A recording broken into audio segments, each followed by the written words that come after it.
Today, we're diving into a really critical new safety directive from EASA, and it's aimed squarely at one of aviation's true workhorses, the Airbus A300-600. So get this, cracks at 30,000 feet? I mean, just imagine cracks forming on the internal structure of a plane while it's miles up in the air. That's exactly the safety concern we're talking about here, and it's the reason for this urgent airworthiness directive. It's a serious deal, and we're going to walk through exactly what it all means. Okay, so let's get into the specifics. On September 1st, 2025, EASA, that's the European Union Aviation Safety Agency, they put out this Proposed Airworthiness Directive, number 25-135. This document lays out mandatory actions for anyone operating the Airbus A300-600. All right, so what's the big deal? Well, this isn't some minor little thing, a part you can just swap out. We're talking about the fuselage itself, the actual skin and bones of the aircraft. What happened was, during some routine maintenance, techs found cracks in a really specific spot, the frame base fittings between fuselage frames 41 and 46.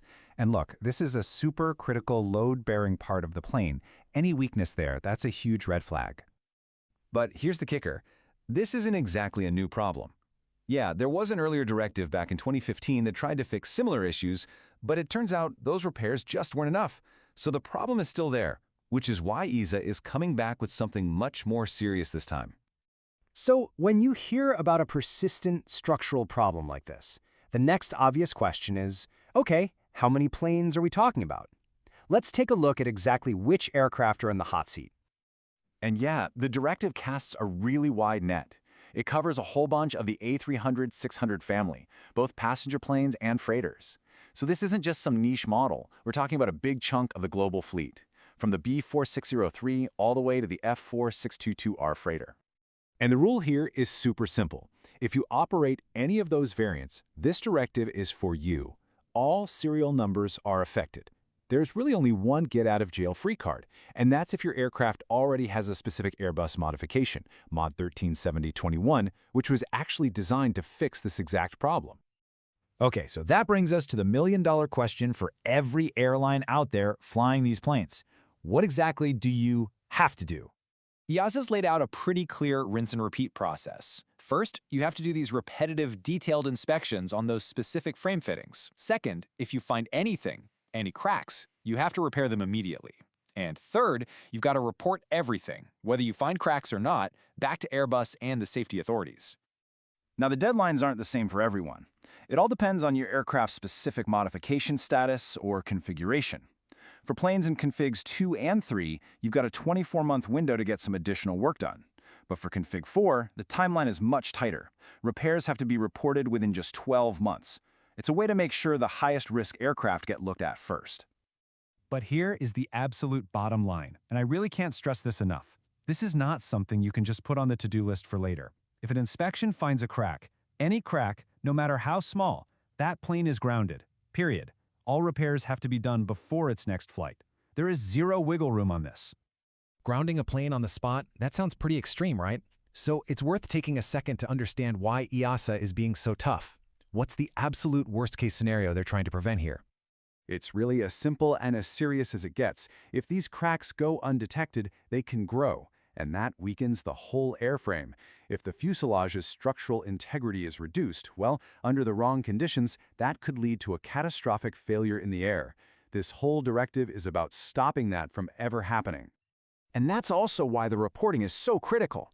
By feeding all this inspection data back to Airbus in a central EU safety database, regulators can get a complete real-time picture of the fleet's health.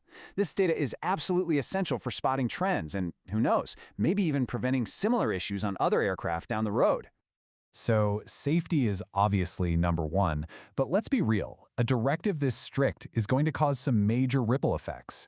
For operators, this means a big hit to the business side of things, from costs to scheduling headaches. Yeah, operators really need a brace for a whole cascade of commercial problems. You've got the immediate downtime, aircraft on the ground, plus the cost of unscheduled repairs. That then creates total chaos for flight scheduling. And it even gets messy with contracts, Lessors and lessees are going to have to sort out who pays for all this. But there is a way out of this endless cycle of inspections. Airbus is offering an optional modification, a permanent fix, really. It involves installing a totally redesigned part. Now, it's a big investment up front, for sure, but it completely solves the problem and gets rid of the need for these disruptive checks over and over again. All right, let's pull all this together. We've talked about the problem, which planes are affected, and what you need to do. The last piece of the puzzle is the timeline and what you should be doing, like, right now. And listen, the clock is absolutely ticking. The proposed directive came out on September 1st.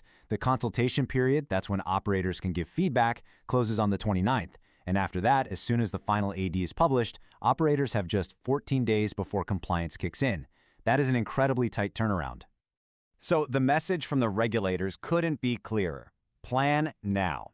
Don't wait around for the final AD to drop. The time to look at your fleet, book your maintenance slots, and budget for what's coming is right now. And all of this leaves every A300-600 operator with one final and really critical question. When this thing becomes mandatory in just a few weeks, is your maintenance schedule actually ready? Look, for all the nitty-gritty technical details, you'll want to check out the official EASA directive and the Airbus Service Bulletin. And if you have direct questions, Airbus and EASA have put out dedicated contacts for both technical and regulatory stuff. Thanks for tuning in.